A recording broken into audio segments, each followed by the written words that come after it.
Hey, Hey, turn your radio up. You know what it is. It's the young re-up. We in this thing one more again. We ain't playing. my You know? family back. Yeah. Hey, Listen, tonight, you know what I'm saying, back by popular demand for one night only this week, you know what I'm saying? It's the re-up, you know what I'm saying, with your man, the bishop, you know what I'm saying?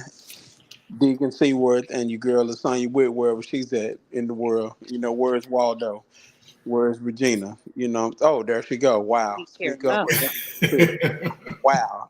I like that. Automatic service. But we're about to get into this thing, man. But before we do, I want to, you know what I'm saying, come to you with another exciting edition of Y'all can't hear Politics. y'all right here. Yeah, something wrong with your phone. Um, you know how when you drink, they say that your memories, you know what I'm saying, your memory gets foggy, you don't remember kind of what happened, right? okay. I have one of my most vivid and fond memories when I had, you know, a drinking situation. It was crazy. Mm, So I had been out celebrating, having a good time and everything, and I stopped by IHOP because after you indulge yourself, you go out and party and everything, you get hungry. Most people go to the Waffle House. I was kind of sedated, so I went to IHOP. Anywho, okay. um, I I went can't there, hear some things. and let me tell you, that breakfast was the absolute best I ever had. I don't think there's ever gonna be a breakfast that could ever beat that. It was delicious. I still remember it to this day. It's like they say when you first uh, do substance abuse. You always chasing that level, trying to get there or whatever, and you never can reach it. I'm always chasing that breakfast, and I never can get to that level again. It just won't come back, and that's unfortunate. Mm. But I'll always remember that, man. No matter what I go, Aha, what memories come and what memories go, that memory is solidified in my brain. aha. Okay. I had that the breakfast with the chicken fried steak and the eggs and everything. Mm. That thing was crazy. And it sucked the alcohol right out. Huh? It was greasy enough. No, I was still pretty faded. Because Because I I was heard, I way heard over you the need limit. that grease to suck up all of that. That's what they say, man. But it just added to it, really. You know what I'm saying? Because I was already on that level, and then now I'm on this level. You know what I'm saying? To go with that, and Mm, that's kind of where that went. mm. But true story, man. Okay. True Well, I story. think probably a lot of us can relate back to that, man. I will tell you, it's good. It's good to have you. And I see Sonya having some technical difficulties, but Yeah, it's see, good to have y'all back on the show tonight, man. I heard you was taking a little vacay. I like it that. seemed like it looked like Lasagna, it looked like how when you plug something into the wall and somebody keep knocking it out, knocking the Hmm. plug out. Like she's plugging into the show and then there's somebody's knocking the plug out. So she's getting disconnected. It's crazy. She getting disconnected. Yeah, she got to plug in again. Just keep plugging it in. It's gonna stay. Well, like Dion said, man, definitely welcome to the next episode of the re up. Um, we got a good show tonight, man. I think there's going to be a lot of good things that come out of that. We're going to talk a little bit about hard hearts, um, and I'm gonna pre-warn you, Dion. I was really right when we were in the green room. I was about to tell you. I was going. I think I had started telling you. I'm considering playing this Amber Rose video, but it got some choice language in it. Um, Oh, so, huh? well, I mean, I already started off talking about getting. Right, right. I was like, man, we already in there, I guess. We already We already in there, I guess. But That's why people like this show, man, because we keep it an absolute 100, brother. We don't get on here. Oh my God, I've been saved all my life and I've never done. No, bro, we didn't. I've done it all. I'm not saying I was drunk and eating IHOP, you know what I'm saying, as a believer, but at the same time, everybody's got a past. You right. had to come from something to appreciate the fact that you've been saved. Like, come on, man. Well, I put up one of our snippets. This is a sidebar before we get into the show, but I put up one of the snippets, and it was snippets where you were talking about Jesus, or we were talking about secular people hanging out with secular people, and you said Jesus was hanging out with the disciples. And you can go to TikTok and see the actual message, but a man posted that it's a wild take for you to say that the disciples was secular. So I sent them Romans 3:28. I didn't really respond. I just put Romans 3:28 that we all have sinned and fallen short of the glory of God. So I think that disciples out of the church, he got them off the streets. So, sir, let's keep it in perspective. These were street people. I'll tell you, you can have that conversation. I was gonna bow out of there because I didn't say that one. So nah, I said it and he know what I meant. But if he's gonna try to play with me, we can play the game. Like it's whatever. But I'm just saying, these are not Sadducees or Pharisees that he went and got his disciples. He went and got actual street people, fishermen and stuff like that, tax collectors. yeah. Don't do it, man. Now he did. Now somebody else commented that and made the differentiation that the disciples did lay down their life and follow Jesus. So when he met them, they was doing one thing and then they put their stuff down. So and that's true. But like I said, I think Romans 3 says it all. We've all sinned. We've fallen short of the glory of God, and that's exactly one of the reasons why we need them. And we do want to get to the point where we're able to lay down, lay down the IHOP moments. I mean, and that's what it's all about, and that's why he was the example for us or whatever, because he went out and got regular people. He didn't go get people that was already in the church, because that wouldn't have shown us what we need to do in terms of going out and getting people and stuff like that or whatever.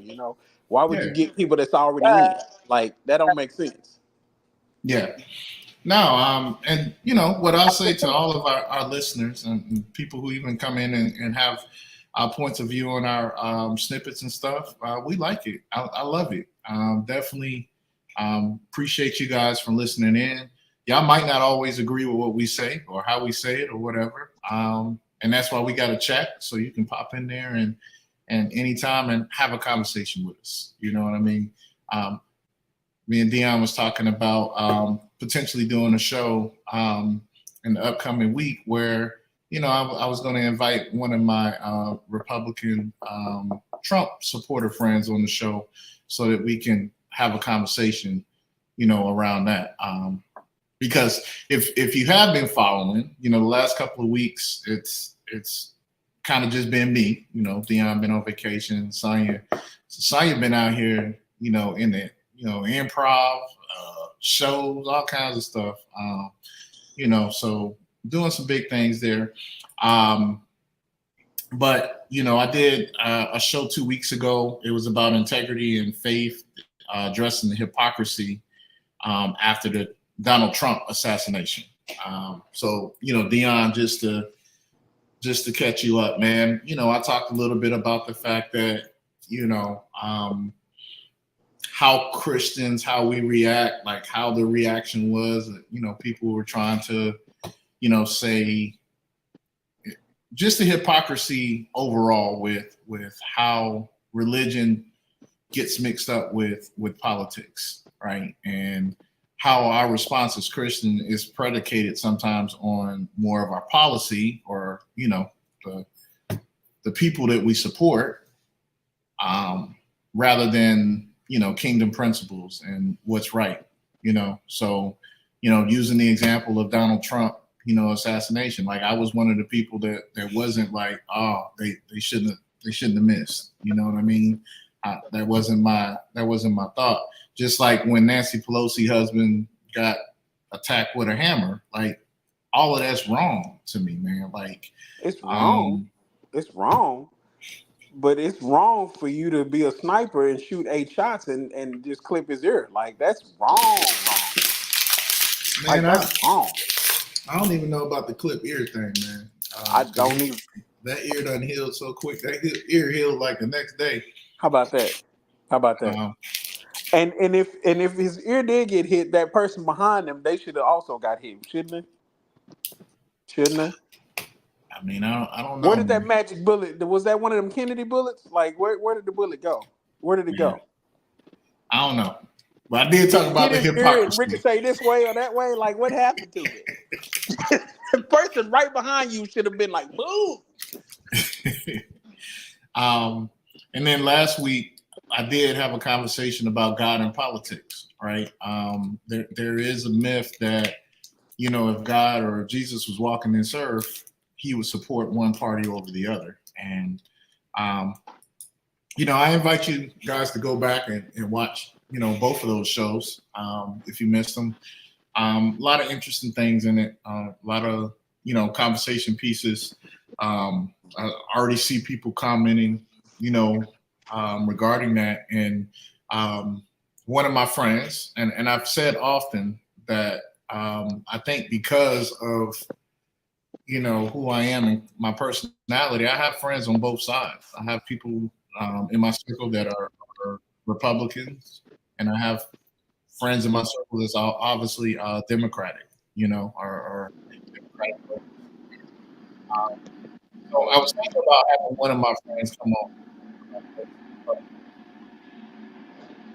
and have a conversation with him. So I was just trying to run it past Dion because, Dion's one of my Democratic friends.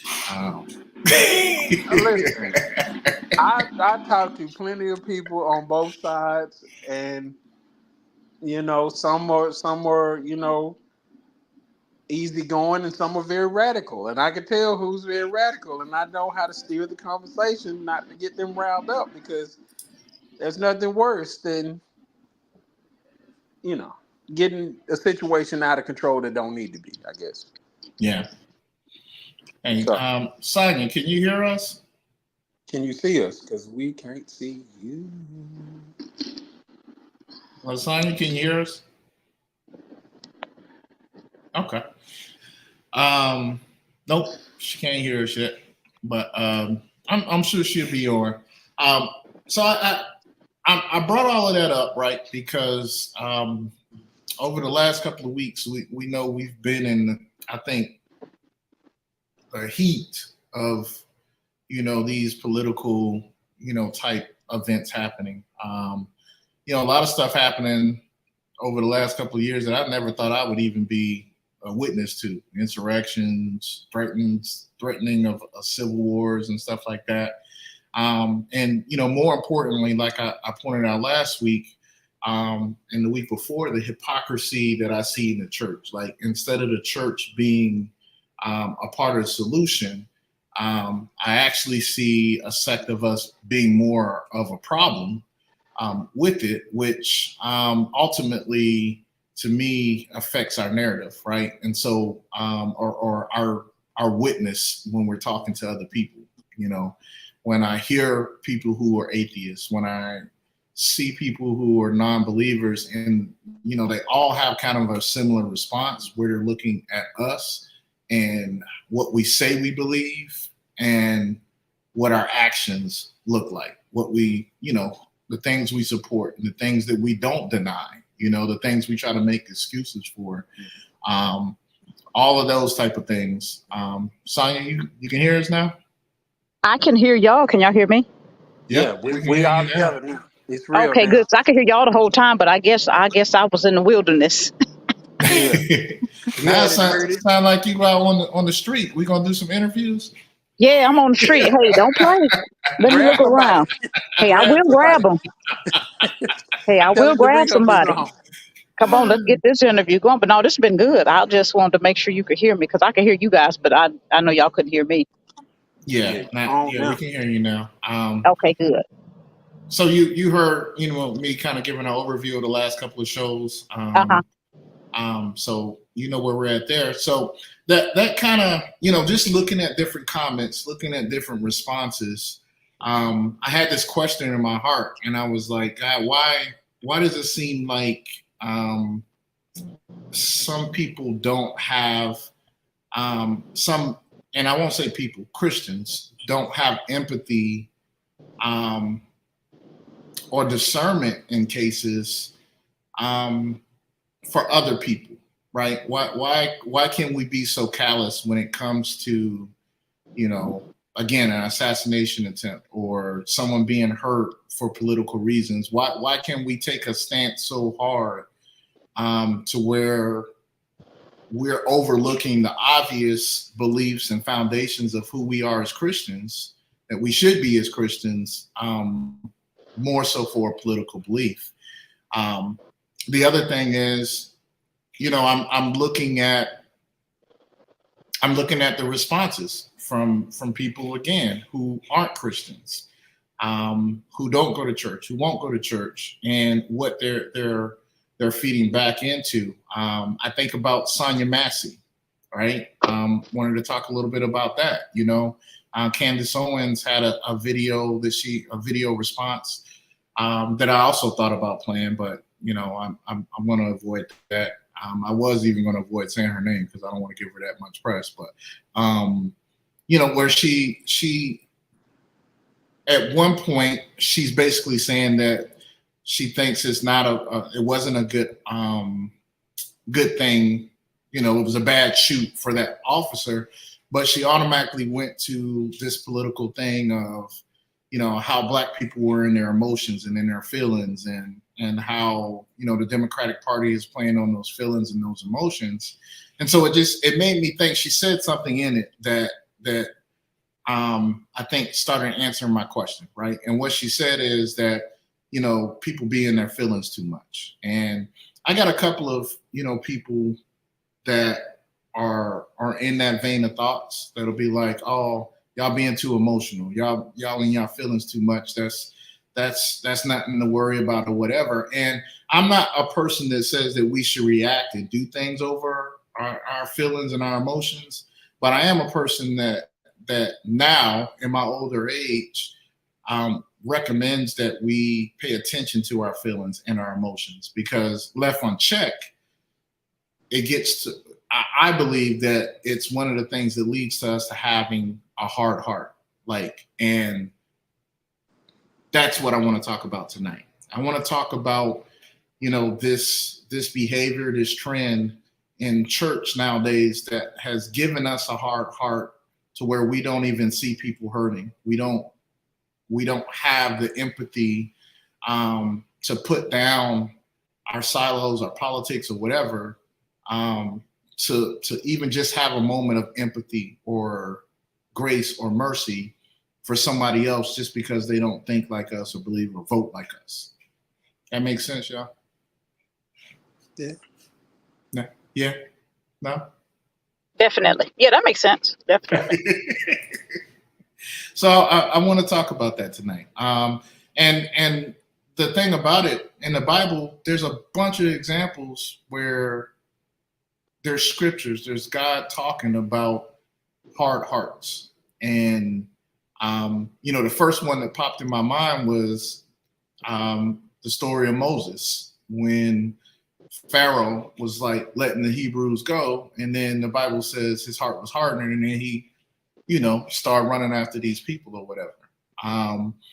You know what that was? What was that? One of his advisors got in his ear and was like, "Man, you just gonna let him punk you and run up out of here like that? You just gonna let him leave after all they done been through it, after all the trouble they done put us through?" Oh, wow, I thought you was the Pharaoh. They hyped him up, and he had to save face, and so he ran after them, trying to get him. That's what it was, man. Yeah. It wasn't that his heart was necessarily hardened. It was the fact that somebody pumped him up and sent him on that goose chase. Well, I'm glad you said that because I think that's a part of how a heart gets hard. Yeah. Somebody, you know, Amp you incorrectly up. gooses you up, I hype you up, and he touches on one of your insecurities, um, then that uncovers maybe a piece of a hard heart. Like I don't, and I guess what I'm saying is I don't think it's a coincidence that throughout the Bible God speaks to Jesus. I even have a scripture here where Jesus speaks to the hardness of our heart and our ability to really hear from God, right? So I really want to talk about that. Our ability to have empathy for other people, and our ability to really be who God called us to be. I think a hard heart gets in the way of that. I mean, I personally, I'm going to share a story tonight, or elaborate on a time where I know my heart was hard. Um, and that's where I can kind of relate to how I thought about things then, and how I thought of, how I think about things now. So yeah, we're gonna jump into that tonight. So Son, you gonna share a story too? huh? Son, you gonna share a story too? Probably. I always got a story now. Don't worry about that. I got some stuff.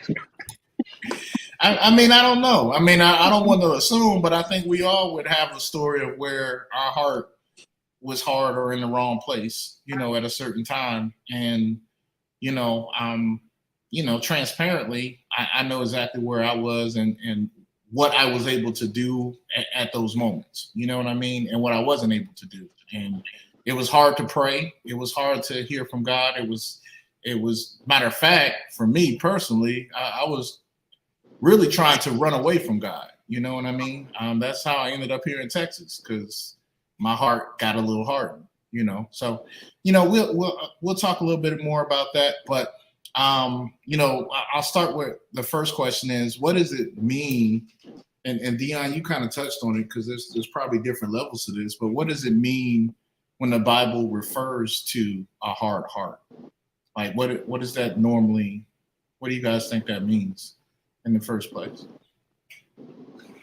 You're at a place where reason can't really get through to you. You know what I'm saying? How you think or how you feel at that particular point is what it is. You know what I'm saying? So a lot of psychologists and people like that say, when you feel yourself getting upset or getting past your level, stop for a second and count to 10 or do something like that or whatever, because it's like once you get to level 10, ain't no bringing you down. Or I guess, once you hit the ceiling, ain't no bringing you down. But try to stop yourself before you get too high in that situation. Because, I know even with me in different situations, once I get to the level, I'm at the level. Like, I don't want to hear about, oh, we need to think about it. You can do this. All that's out the window. All of it's out the window. I don't care about none of it. And I mean, okay, that's definitely one aspect of it. One of the things I can think about is that unchecked emotions. You know what I mean? Someone does something to me, and maybe I don't talk about it. Maybe I don't handle it. Maybe I deal with it right then, right? But if I don't really address it, I know a couple of weeks ago we did a show about forgiveness, right? If I don't really forgive and I don't really let go of that situation, what I might do is put up a wall, right? And be like, I ain't gonna let nobody hurt me like this no more. You know what I mean? Like, right. If that's the one thing I don't want to feel anymore. So in those scenarios, I think that is a place of hardening in our hearts, because on one hand, we're trying to do this to protect ourselves, which in the moment it's probably a good thing. But at some point, we have to get to the point where we can let that go, because that wall that we put up, we think is just holding back the the act or the person that was hurting us, but that wall blocks everything.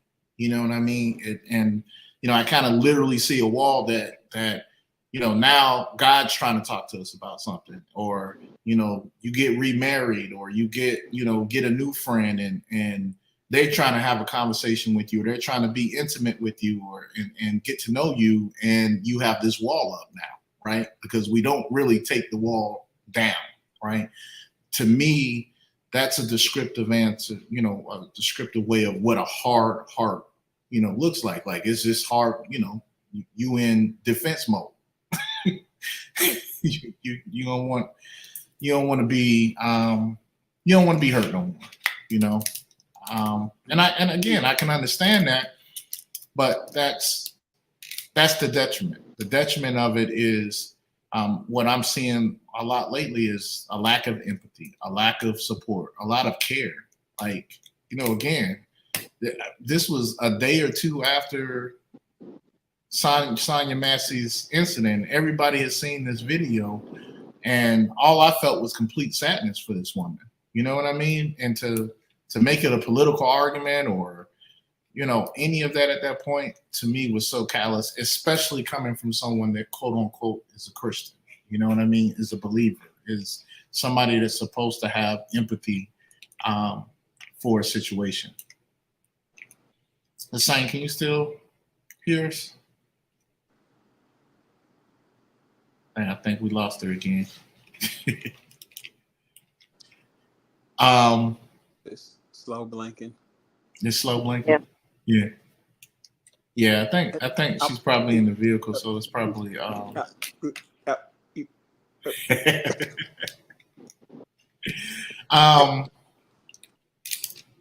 So you know what? Do you have a story of a hard heart that you'd like to share? Testimony, a true life, real Hollywood, or you want me to go first? Yeah, you go ahead. Go first. All right, I'm gonna get real personal with y'all. A lot of, I know I know Sonya knows, but I've been divorced before, all right, and after my first divorce, or my only divorce, because I ain't doing no more of that. My heart got hard. It really got hard, right? Up until that point, I was on a good traction with seeking God, going to church, praying, just really seeking God for direction, right? And then my ex-wife told me one day that she was leaving. And I'm not going to get into particulars because I don't want people to be too far in my business. But in my prayers, up until that point, I had been praying for my marriage because I already knew it was rocky. It was already, it was already kind of going in two separate directions. But I wanted my family. I wanted us to work out. And when it didn't happen, I've described this before on this show, is I realize now that I got mad at God. But the other aspect of that is I feel like my heart got really hard, right?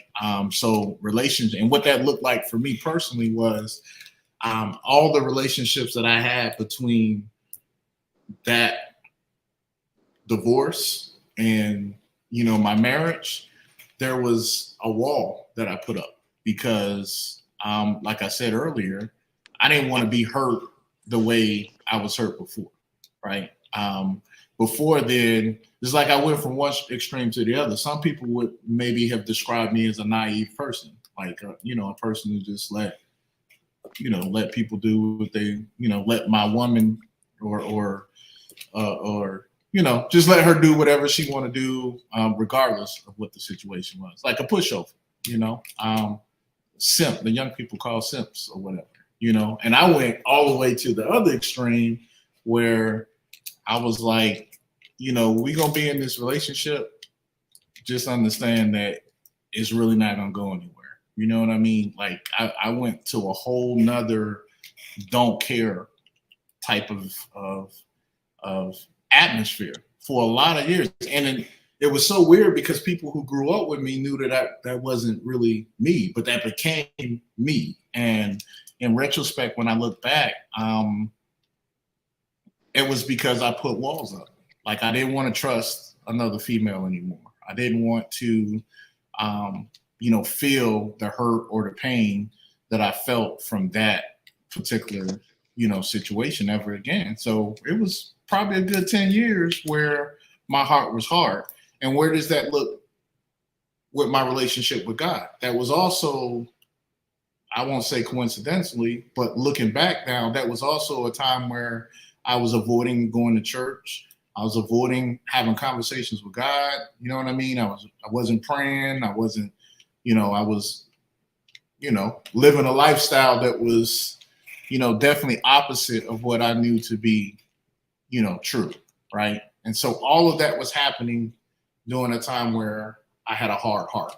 You know what I mean? And so, like I said, when I asked this question after all of this political stuff happened, I was wondering why people didn't seem to care about some of the basic things that we should care about ministry, about, people's salvation, about people, why they seem to put politics, for example, so far up on the list compared to ministry.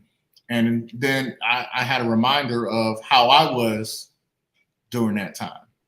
I really didn't put God or care as much about people as I should have during that particular time.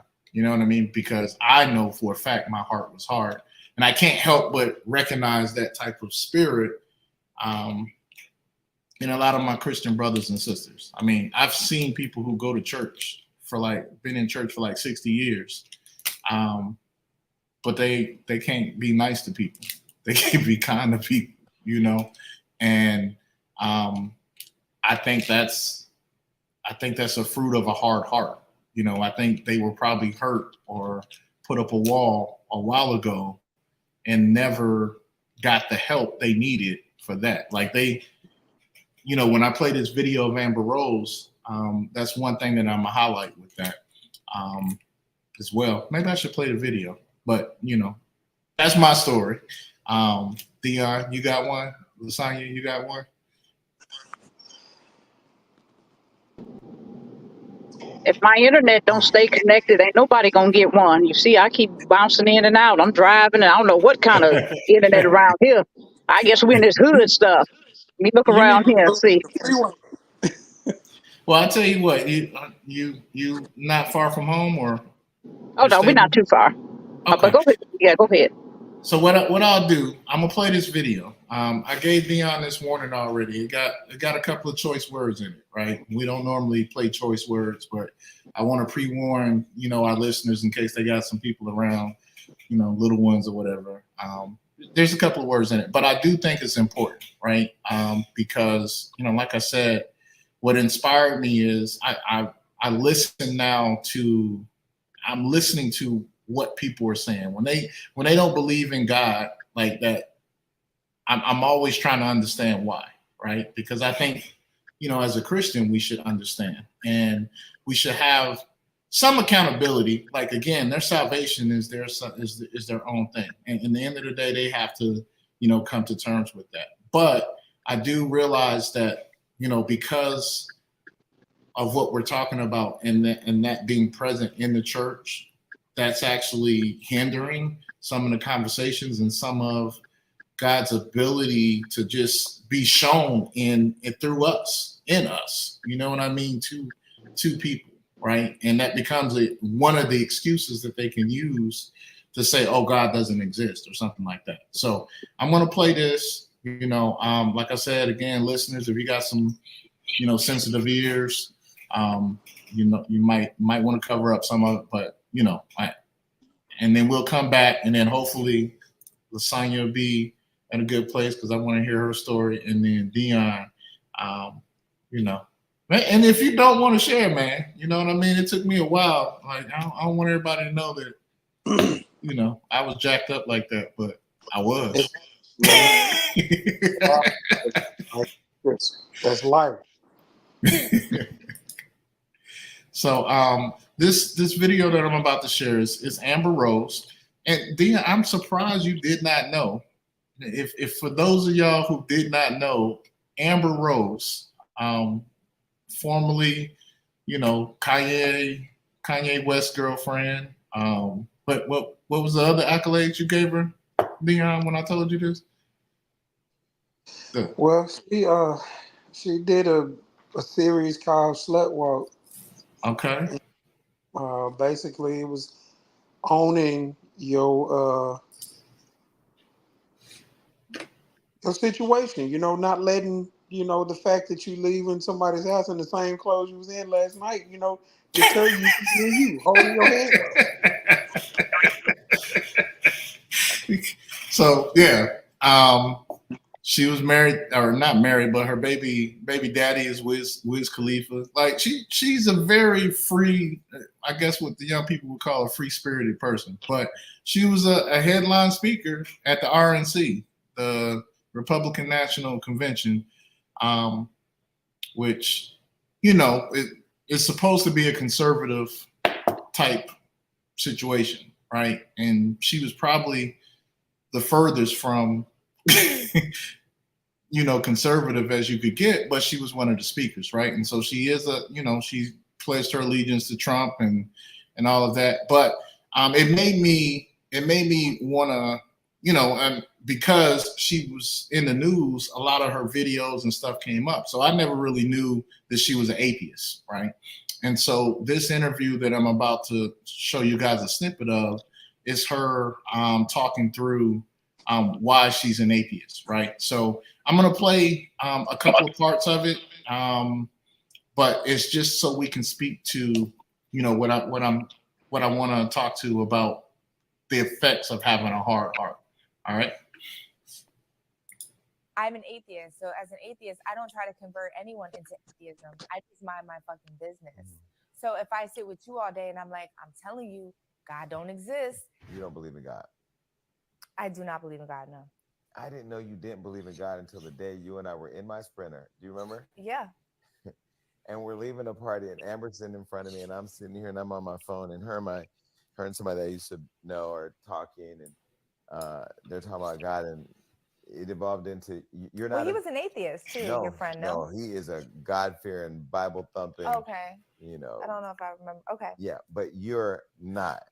No, I'm an atheist for sure. Not a Satanist. I'm not a Satanist. No. And there is a distinction. Satanists are just they're atheists as well, but they're just more political. Okay. They have like it's actually a very rational, logical religion.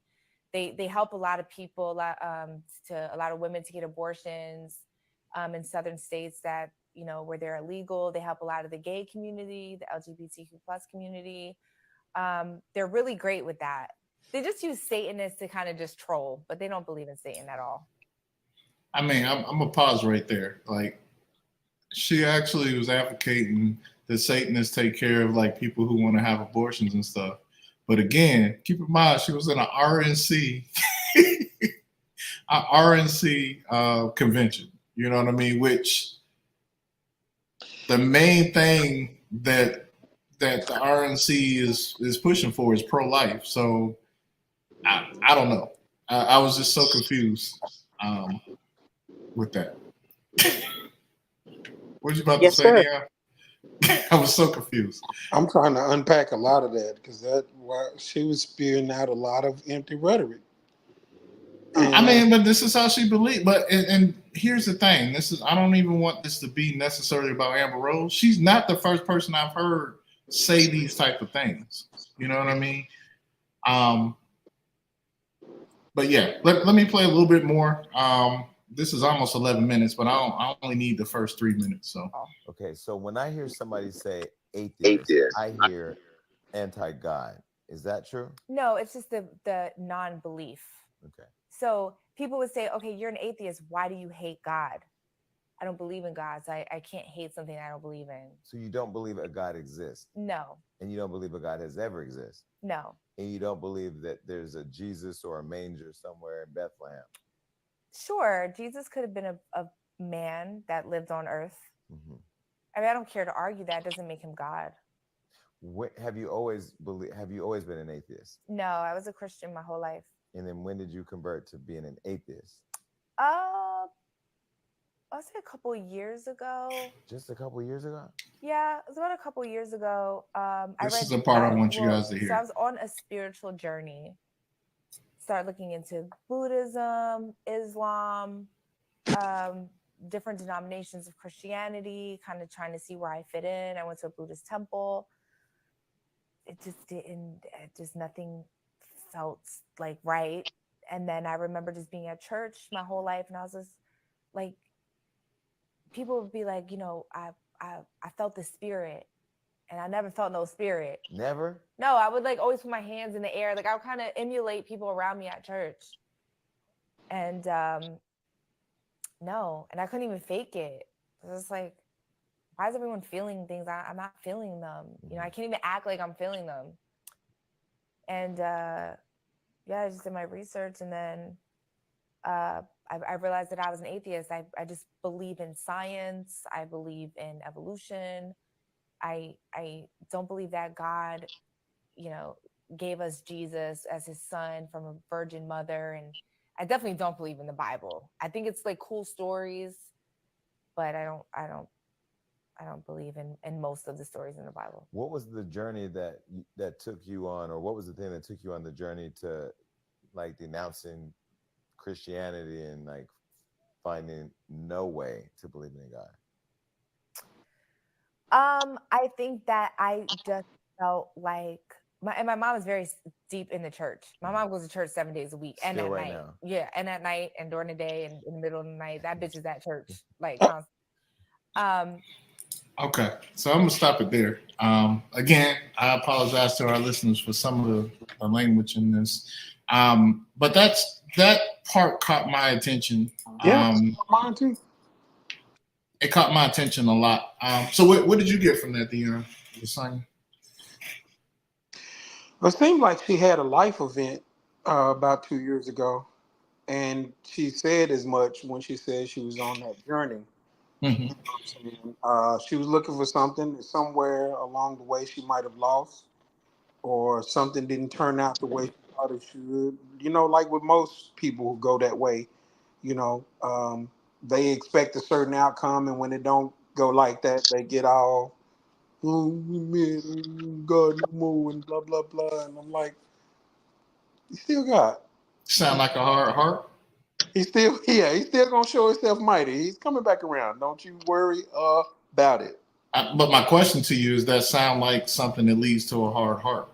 Definitely, and that's what it is. That's their anger and their disappointment and whatever they're going through. You know what I'm saying? They lean that way for whatever reason, and it's like, I don't know how old she is, but I would guess maybe 30-ish. So 28 years you've been Team God, and then in these last 2 years, all of a sudden, it's he don't exist. Come on now, that screams something happened. Well, you remember we watched Now this. the truth. Go ahead, Sonya. Now she said, I raised my hands. I never felt it. I did this stuff and I never felt it. She's never knew, because Sonya, we're if losing you you. ever No, this is not right. have a touch from God, Sonya, if we he ever losing you. touch you, you ain't never. Oh, you Yeah, we're losing me? losing you. Yeah, You lost me. yeah. Okay. Am I getting We any better? gonna, Is it better? yeah. There you go. Okay, you can Take hear it me from now? the top. No, I was gonna say she's okay. I said she said it. She said I don't. Oh, you can't hear me. I see you shaking your head. No, go ahead. Go ahead. No, I think it's working now. No, I was gonna say she said it. I never knew God. I raised my hand in church. I never felt it. I never felt the spirit. She never opened her heart to receive God. That's Mm-hmm. why she said she never felt him. She said I was Team God all these years, but when I raised my hands, I didn't feel him. I didn't know nothing about him. And she's like, couldn't even pretend. So she never really had a touch in the first place. So if you never ever had a touch, that's how you can get away from them. Even people who've had a real encounter with God, they always remember that encounter And no matter how far away they get, they always know it's a God, because nobody can tell you what you experienced for yourself. Mm-hmm. You know, nobody can tell you that. Nobody can tell you there ain't no God once God ever touched you. God ever came to you, I don't care how far away you got, just like you, Sheldon. You got away, got your heart, but you came back. There's no way anybody could tell you, even with your heart, that there was no God. They And we they couldn't tell you that, lost a because you little had bit. an experience somewhere in your life that you knew that that was what it was, that God is who he is. So Yeah. you lost a little bit. Yeah, we I'm lost you a standing by little this bit. router, so I'm trying to see if that's going to work out. Is it um, better? no, Okay. and Yeah, Sonia and Dion, I'm 110%, with you guys. Like that's what I noticed, right? I really felt like she never knew him, and so I thought about that twofold, right? I feel like mm-hmm. her heart was hardened in a way, I think, and I don't know what scripture it is, but it talks about that when there's a non-believer, that it's like a veil over their eyes, that they can't see, God, right, for who he is. Yep. And so to your point, I think she's never had that encounter, but I also have the onus, or put a little bit of the onus on the people that she was around in church, because I think that's part of the community of being in church, right? When we love on people, when we treat people right, when we Mm-hmm. focus on the main thing, then we have the ability to shine or show God's light. You know what I mean? I think she said this part. I think she might say it a little bit later on in this, but she talks about the hypocrisy. She said that most of the people that she dealt with in church were liars, people that were,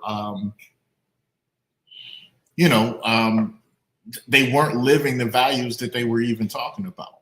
And so all of that to me leads to an opportunity for us to be aware, right? Like, how many people are we in church and we have an encounter with that we're judging, or that we have like a negative opinion about, that really need our help and our support. Like, I don't know a lot about Amber Rose, her background or her life or anything, and she doesn't really get into it in this interview. But I can almost bet that she has some trauma in her life from a very young age that's probably never been dealt with, right? Because the fruit of that is the lifestyle that Dion so eloquently described, earlier in the show. People don't usually get like that, or kind of devalue their life or their worth, their feminine worth, unless there's some trauma related to that. You know what I mean? I've never met anyone that was able to do those type of things and really see their self as a value.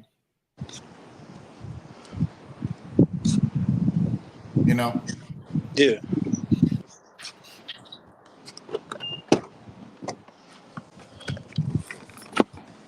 So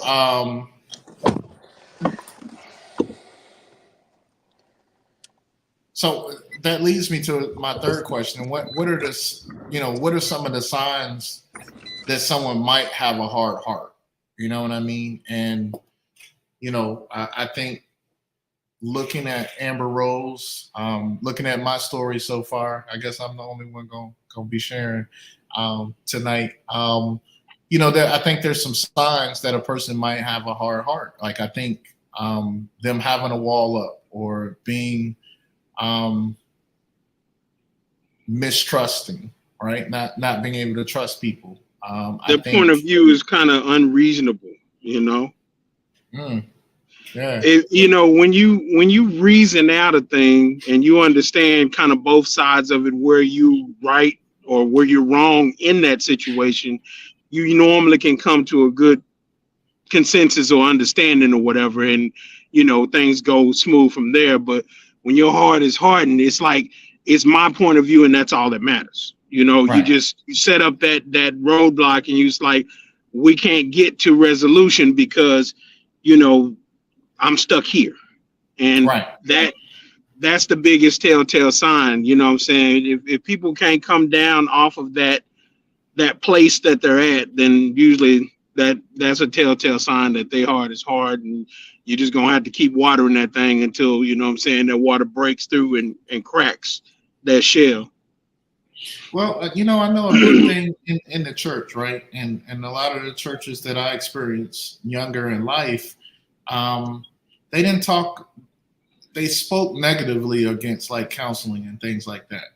And I actually think that, part of the issue, the reason why we have so many people in church, and I'm even gonna, specify, like, even in the Black church, right? Like, we grew up in a household where, in a culture that said, like, what goes on in this house stays in this house, right? And that's a culture in a lot of our churches. There's a culture in a lot of our communities. Well, truth be told, in a lot of these households, white, Black, and different, there's a lot of stuff going on, that shouldn't be going on with little kids and things like that leave trauma. And that unresolved trauma, to me, ends up looking or equating to a hard heart. You know what I mean? Putting up walls, protecting ourselves from being hurt in that matter, being promiscuous. Like, you described that slut walk thing that she started, right? It was taken back, like, oh, well, I'm just gonna, I'm gonna be a slut because I want to be a slut. You know what I mean? Rather than you making me a slut, right? That's a warped way of thinking, of, to your point. You know what I mean? I get, trying to take back your identity, but is that the most healthiest way? Like, when your identity was supposed to be pure, when your identity was supposed to be, that you were a valuable, woman, a valuable person on this earth, And so, I think those are all symptoms of, a person having some hardness in their heart. And again, I'm only having this conversation on this show about that because the more I look at it, the more I spend time with it, I realize that's one of the reasons why it's hard for people to hear God. Like, there's certain things that I see happen in society, and it baffles me that I could be talking to another Christian brother and sister, and they don't see the obvious need for empathy or love or grace or mercy in those situations. And, I think the common denominator, if we really, were transparent, if we were really truthful about it, is a lot of us have these moments of hardness that either we didn't address, and the longer you don't address it, the harder it gets, the more it becomes a part of who you think you are, I think a lot of it too is that we're living every week 2 different lives. And if we're really honest about it, a lot of us are living 2 different lives for probably about 5, 6 of those days. And, maybe the other day or 2 that you go to church, you live in that life. And so it's hard to gain traction and be, totally immersed in the word and living that lifestyle if you're not doing it every day. It's like you're having to pull your foot out of the world and put it over into, the Christian pool. And then, come Monday morning, you're pulling your foot back out of that pool and you're putting it back into, the world again. And it's getting dirty and fungus all up. And then come Wednesday night, when you go to Bible study, you're pulling it back out of the pool and putting it back into, the pool of Christianity. And so that makes it so difficult for people to rightly, divide the word of truth and rightly live this life, with ease and momentum and power like you're supposed to have, because you're constantly pulling your feet out of this pool and putting them into that pool. But You know, and so I think that becomes one of the symptoms of having a hard heart, because you know what I mean. Like if you didn't have a hard heart, like if you was hearing God, you know what I mean. When you left church on Sunday, you would still hear God. God's still talking to you on Monday, Tuesday, Wednesday, Thursday, Friday, Saturday. You know what I mean. The other thing that I wanted to highlight in what she said was that her mom goes to church 7 days a week, morning and night, and she said it almost with an attitude. Like, you know what I mean? Like she called her mama the B word and all of that, right? And so just reading in between the lines, it almost sounded like she had disdain for that. You know what I mean? And I know a lot of people, I mean, and like I explained at the beginning of my story, I was going to church a lot. You know what I mean? I was waking up and going to prayer service because, again, I knew that the marriage that I was in was rocky. It was heading out. And I was just seeking God, like, God, fix my marriage, right? Fix it, fix it, fix it, fix it, fix it, right? And when it didn't happen the way I thought that it was going to happen, then my heart got hard. All of that, you know, in and out, like, I'm not saying, you know, don't seek God or don't, you know, pray or whatever, but I think sometimes we substitute the need to go to church, you know, for having a relationship with him outside of church. You know what I mean? And so that's where that double-mindedness comes in. I could go to a restaurant and still be talking to God. I could go, you know, to my son's football game and still be talking to God. You know what I mean? So I think it's not location, it's lifestyle though. It's lifestyle though. You know, so these people are not necessarily, you know, going to these places but I'm saying they're living a totally different lifestyle. When they get around certain friends or family members or whatever, they're not even talking about God or to God or whatever. They're fully in the earth at that point, you know what I'm saying, with these people that they're with or doing whatever they do. And my question to you is, why? Why do we do that? There's a reason behind that. Because we so often live this life like, you know, Jesus is coming, but he coming late on. I'm gonna do this right now, but he coming late on. But if we lived every day like he's coming today, I guarantee you things will be a lot different for a lot of us. And that's what we think. We think and we live like and we act like and we conduct ourselves in life like, you know what I'm saying? He's coming, but it's late on. I can do this right now. And they think they got all the time in the world, you know, and you don't know. I get that, but why? And I think, can you hear me, Sheldon? Can you hear me? Mm-hmm. Yeah, I think to Sheldon's point, it's some stony places in their heart, the reason they're with the world and with God. And I think it's some places they don't let the word penetrate to keep them enough to live like God wants them to live 7 days a week. It's some places in their heart that the word ain't touching or they won't give it to God. I think that's to Sheldon's point. It has to be some stony places there that make you think it's okay to do this way. And then it's not okay to do this on Sunday. And then you raise kids.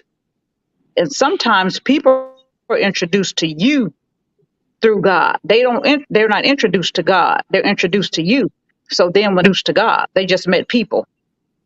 Right. And so I think that's what Sheldon's point is. Like sometimes people meet people and they never met God.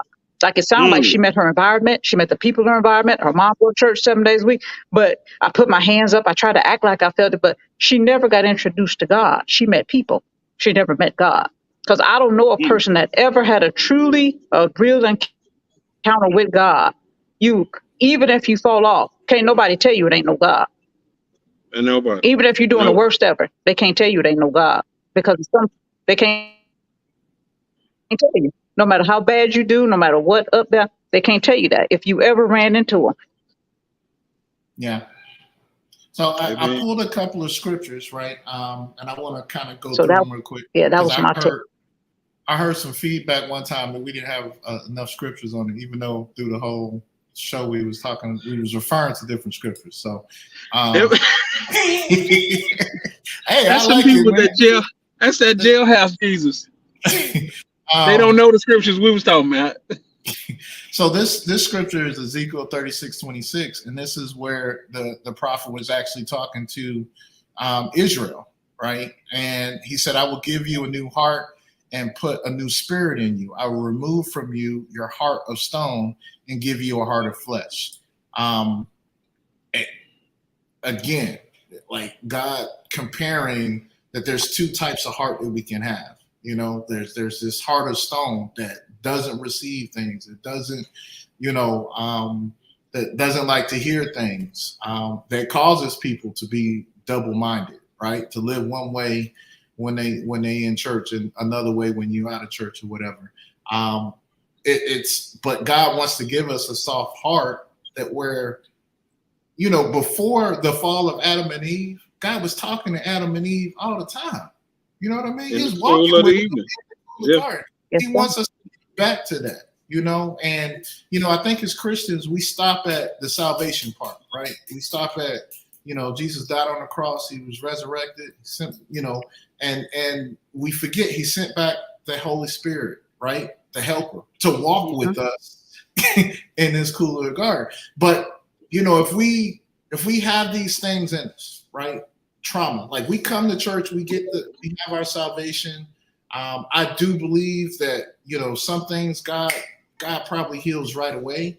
But even Paul says there's a thorn, in my side that I like to, that I would like to get away. But I think there's some things in our life that requires counseling. It requires talking through. It requires forgiveness. It requires,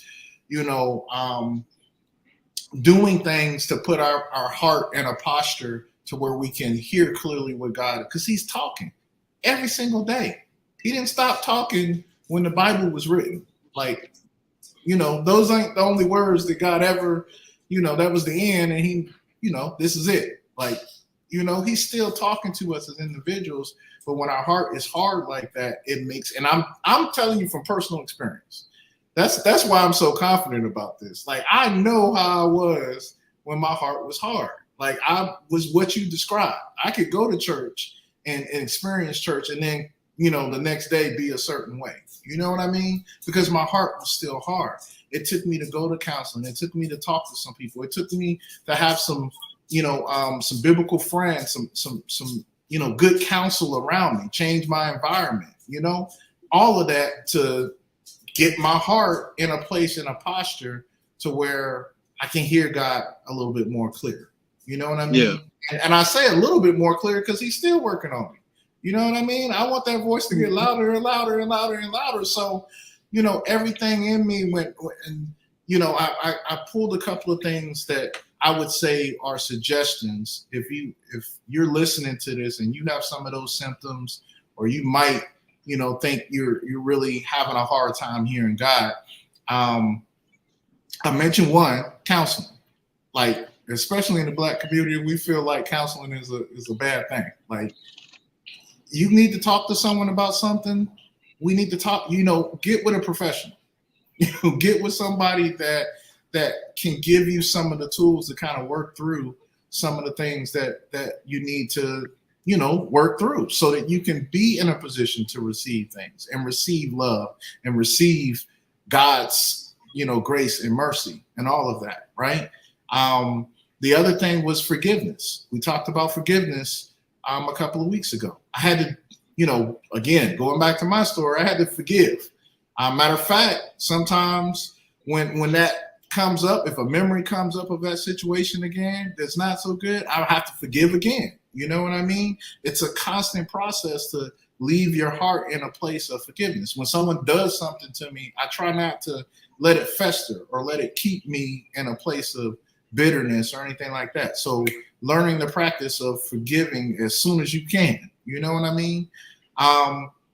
Engaging in regular prayer and meditation, like going to God and saying, hey, search me, Lord, show me what's hard in me. Show me what's broken. You know what I mean? Let it be known. Because sometimes we've been dealing with it for so long, we don't even know. Our mind has kind of even blocked out the issue of what was really, stemming on this, or why we react or feel the way we were feeling, right? Your Bible,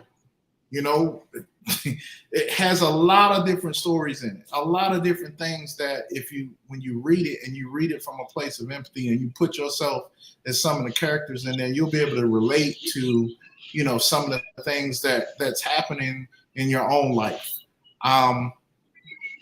Seeking accountability, that's with counseling, but also, getting people around you that are, showing more of the character of God. They're more loving, they're more gracious, they're more merciful, like people that you can be transparent with and say, hey, I'm struggling with X, Y, and Z right now. You know what I mean? And they're not going to judge you or they're going to try to help you, So getting into those places of transparency and asking, a good circle, a supportive circle, right?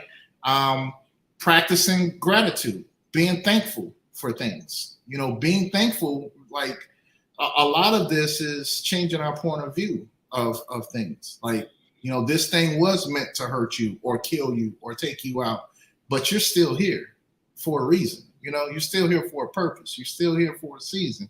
You made it through when other people didn't make it through, and changing and having a heart of gratitude, serving others. I think a hard heart, the opposite of having a hard heart, you have a hard time supporting or serving other people when you have a hard heart. That was another, I think, fruit of it. You know what I mean? It's hard for you, like I said earlier, to have empathy or want to help someone else. So putting yourself in a position where you have to help someone, go volunteer somewhere or to someone who might have it worse than you. You know what I mean? That'll help change your perspective of a lot of things. Study Jesus. Yeah, we've been on this for over a year. Like not just the death, burial, and resurrection, but look at how he walked through life. Look how he handled things. Stop telling people stop having emotions or whatever. Like, God gave us emotions for a reason, right? We're supposed to feel them. What we're not supposed to do is dwell in them or let them, guide our decision making or anything like that. But they are there to warn us that there's something there that we need to address, that there's something there that we need to give to God. You know what I mean? Be humble. You know what I mean? Be okay and not think that I gotta be this in front of people. I gotta be Superman or whatever. Humility is good. Humility is a good thing, And then the last thing was limited negative influences. Watch what you around. Like, I hate to go back to the politics again, but when you're watching a certain channel over and over again and it's telling you all the bad things that's going on in the world and validating the very reason why your heart is hard, that's not going to help you get better. You know what I mean? Putting yourself around a bunch of people that are negative or, are willing to feed that thing in you that really needs to go away, is not going to help you. So, I think there's some accountability in there, and there's some things that, practical things that I hope you can take away and consider if you have that. Definitely. Sonya's back. Yeah. Leon's back. Y'all got some other practical things? Fall on your face. Say, God, if it's a God that's real, touch me, help me. It's like people talk about you, they say all this stuff about you. Touch me. I promise you, your prayers will not go unanswered. He will touch you. He will see about you. He will come to your rescue. Just ask him. We make it a little bit more difficult than it needs to be. But he is ever listening. He has an ever present. He wants to hear from you. His desire is that all would be saved and come to the knowledge of him. His heart's desire is for us to come to him.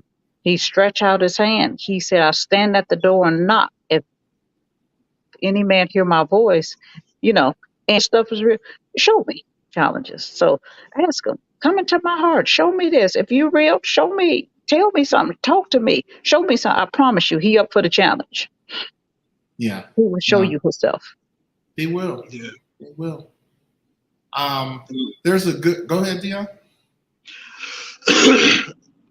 Also, the more you refer to the Bible when you have life situations, those words and those verses and everything, they become imprinted upon your heart. I mean, and at the time when you need them, they'll give you the strength that you need. You know, the word, is living. We're supposed to be living epistles, saying? And so at the end of the day, you know, if the word is in you, what I'm saying, then that's what's going to come out of you, and at the end of the day, the more you read it, the more that encounter is going to be real to you, and the more when you need God, he'll be there for you. And so, he'll be there for you like no other friend can. So that's what I would say to you. You know what I'm saying? Get you some word that coincides with whatever you're going through, because I promise you, whatever you're going through, there is something in there that relates to that and speaks to that particular situation, because again, there's nothing new under the sun.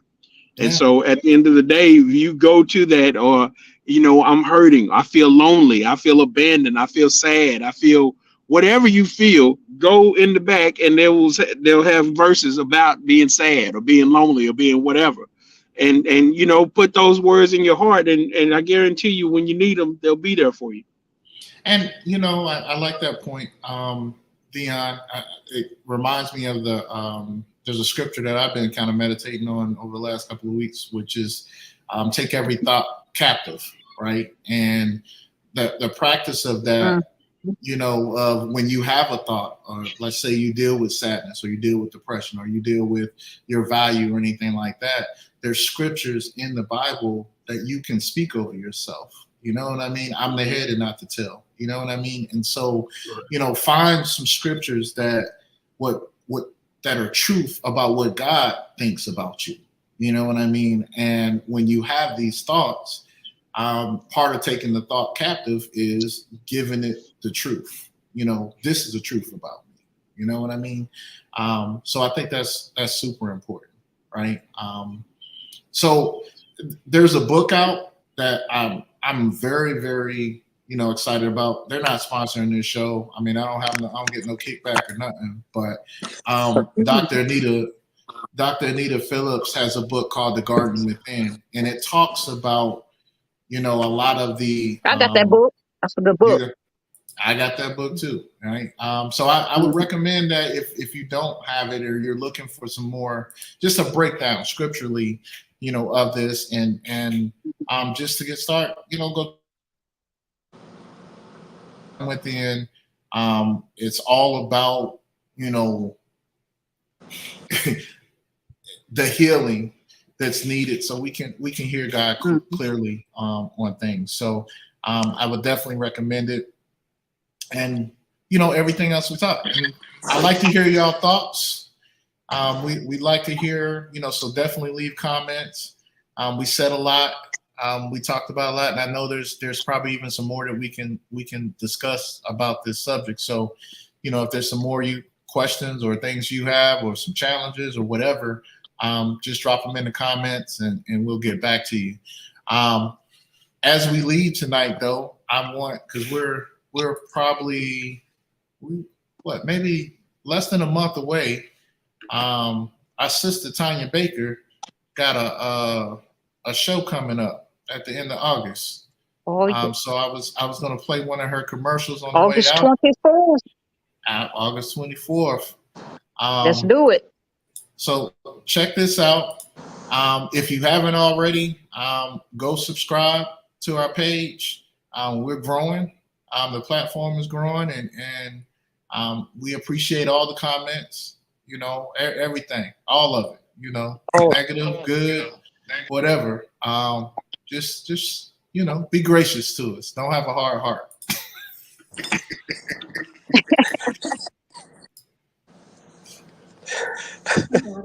Me, Tanya, and I first want to say thank you. Thank you to all of you who are already supporting the live recording that's coming up on August 24th. You've already gotten your tickets, and I'm so thankful. I'm excited and looking forward to seeing you there. Now, For those of you who are still waiting, what are you waiting for?